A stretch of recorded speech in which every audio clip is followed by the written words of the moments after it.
अम्बरीश राजा की कहानी आती है।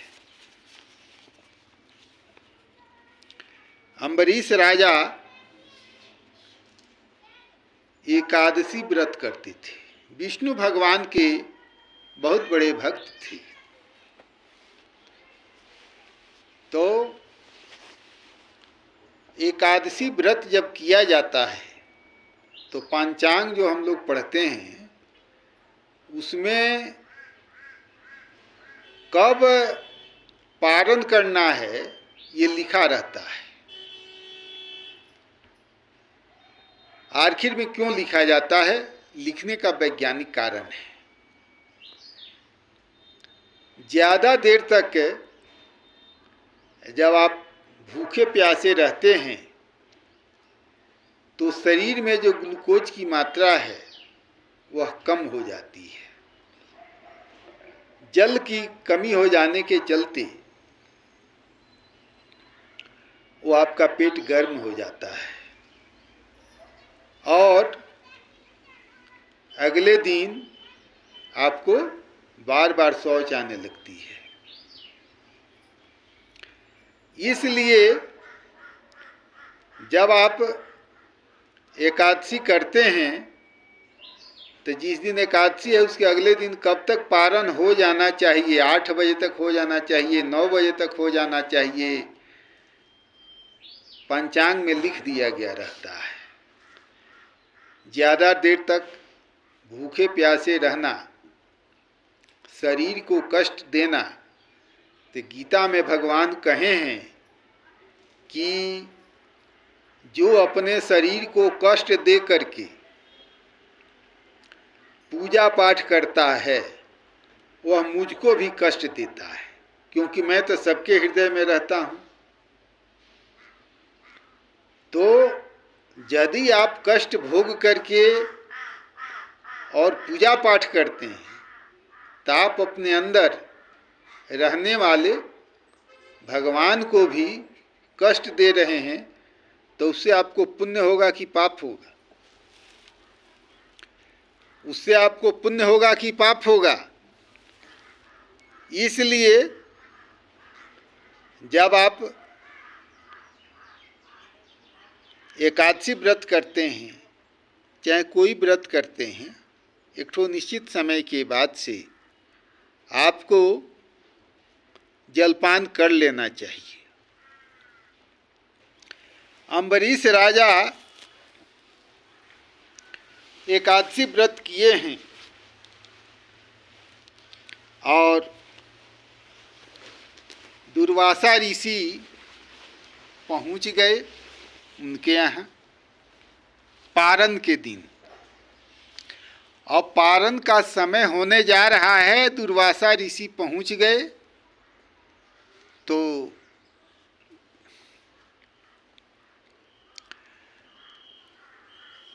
कहे अम्बरीश राजा कि आइए महाराज, बहुत खुशी की बात है कि आप हमारे दरवाजे पर बहुत पावन समय में पहुँचे हैं।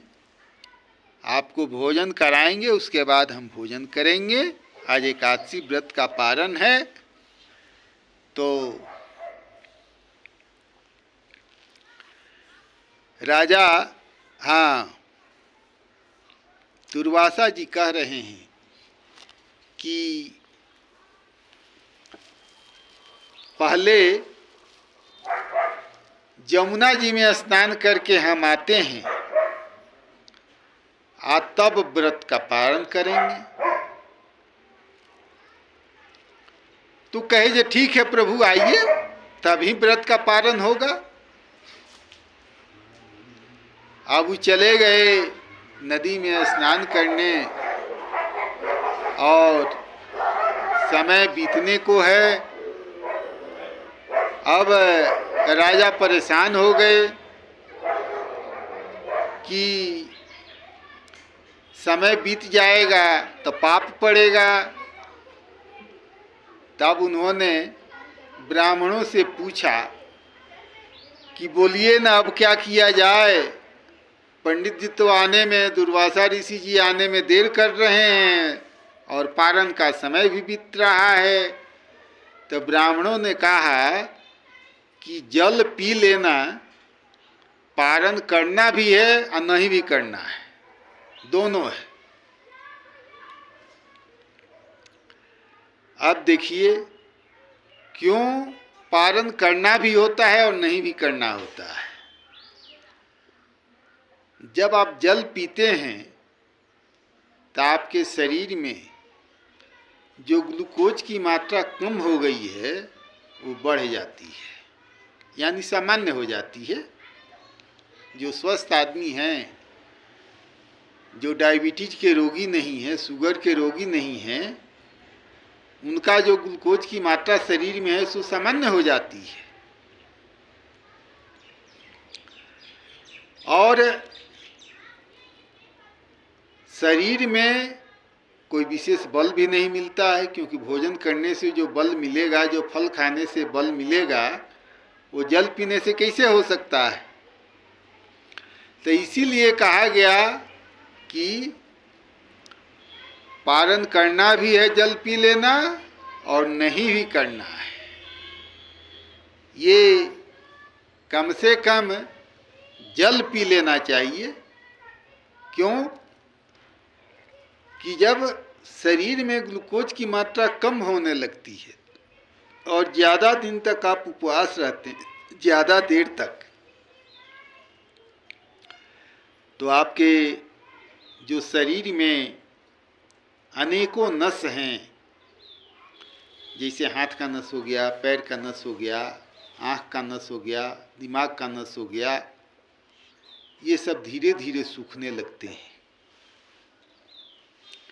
क्या हुआ था, एक नेताजी थे, भूतपूर्व प्रधानमंत्री हुए थे, वो उपवास किए।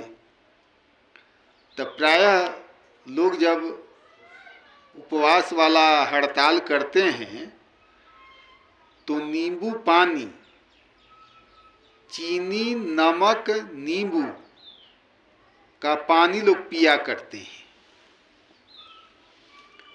तो उससे ये रहता है कि शरीर में ऊर्जा बनी रहती है। लेकिन वो कहेगा कि नहीं, ये तो पाखंड हो जाएगा, हम एकदम ऐसा अनशन कर रहे हैं कि हम मुंह में जल भी नहीं डालेंगे।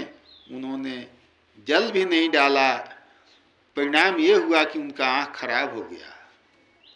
दोनों आँख, विश्वनाथ प्रताप जी थे, उनका दोनों आँख खराब हो गया।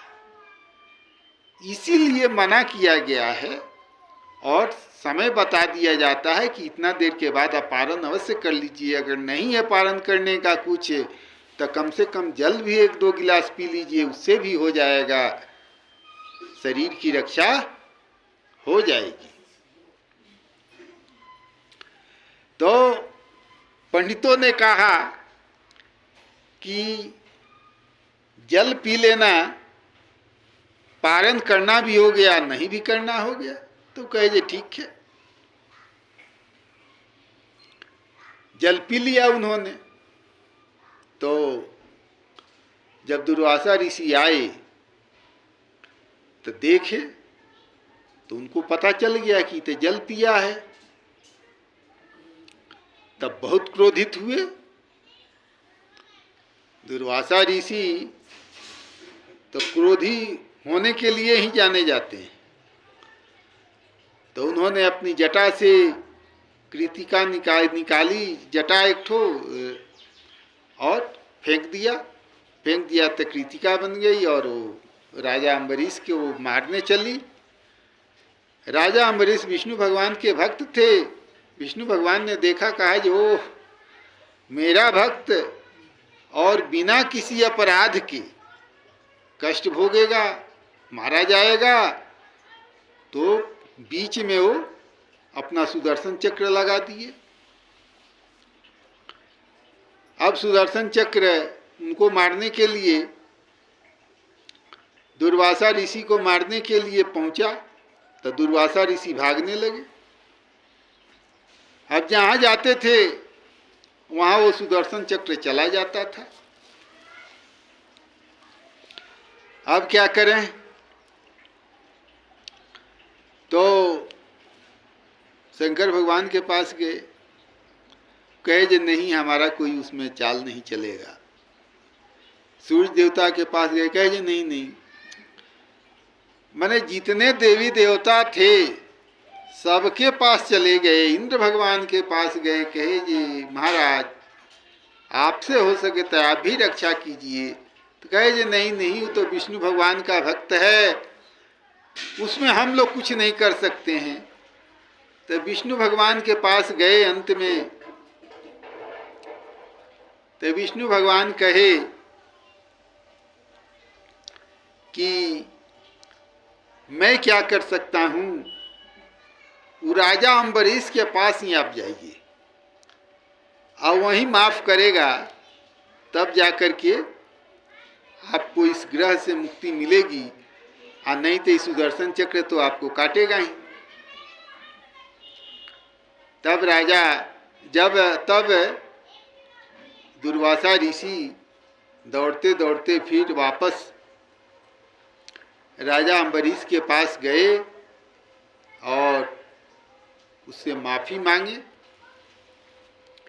कहे कि मैं से गलती हो गई, मुझे नहीं मालूम था कि एकादशी व्रत का इतना बड़ा प्रभाव होता है और आप इतने बड़े विष्णु भगवान के भक्त हैं। अज्ञान के वजह से मैंने ऐसा कर दिया। तब राजा कहे जे कोई बात नहीं है, आइए स्नान कीजिए, भोजन कीजिएगा तभी हम भोजन करेंगे, हम भोजन नहीं किए हैं। तो वो स्नान करवाए, भोजन किए, और तब जाकर राजा अम्बरीश भोजन किए। इस प्रकार ये एकादशी व्रत का महात्म्य बताते हुए ये राजा अम्बरीश और दुर्वासा ऋषि की कथा कही जाती है। इसके बाद